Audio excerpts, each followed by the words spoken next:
Hi everybody, this is Adam. Welcome back. In the last video, we wrapped up talking about how our acceptance level changes over time. With different acts we do, we grow more brave, or our risk acceptance, what we view as risk, goes up each time we take those acts. What I'd like to talk about today is why we take risk in the first place, as well as why those risk acceptance levels changes.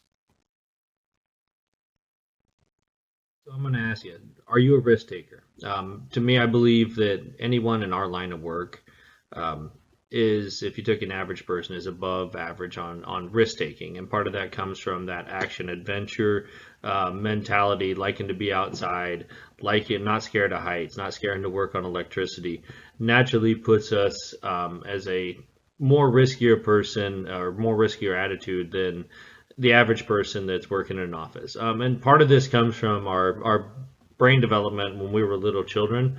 It starts to develop that at an early age, encouraging us to take risks or do dares, especially when with peers. Boys tend to naturally take risks as a form of establishing their rank in society compared to other boys. So when we look at this in our work realm, as we talked before, when we take that shortcut, what we first saw as risk, what we first saw as a safe work site, we take that shortcut, we got something done faster. Now that amount of risk, our risk acceptance is higher. Another factor is, if you look at the lack of immediate consequences versus immediate results. And I'm going to compare one of our lockout tag out to a smoker, right? Somebody who smokes, they know what the immediate effects of nicotine are. The nicotine use is that immediate relaxation, instant feel good, whereas down the road the risk is, down the road they may develop cancer or other health problems, if at all. Is that any different when we look at, an outage restoration? We have an outage, we have a line down. If we follow all of our lockout tag out, we know we're going to get it done safely. When we start cutting steps out, it can speed the process up. So I get those immediate results.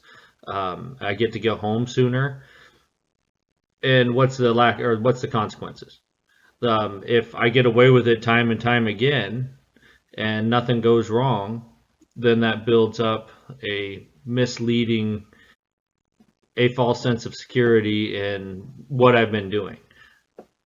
So as we look at how come we don't break that cycle, why do we conform to old work practice? I think it really comes down to when you're getting trained and you're going through being trained, you look at those senior linemen, those foremen, as somebody you look up to, and you want to gain their acceptance, their approval.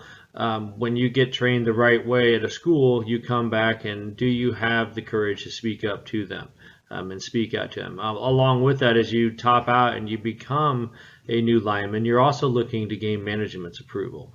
As I look back on my career, those two things really play into why we keep following the old work practices, right? And after a time, when we keep doing that time and time again, and we keep doing it, in time, you don't see the hazard as being something dangerous, and you're one step closer to taking the next shortcut and raising your hazard acceptance level, your risk acceptance level even higher. That wraps up this section. Next video, we are going to talk about how to change this cycle. What important things we have been trying to put in place that will help change this cycle so we can change our work habits and open up our safety culture to being an open and honest, looking to do the right thing culture around your organization. Thank you.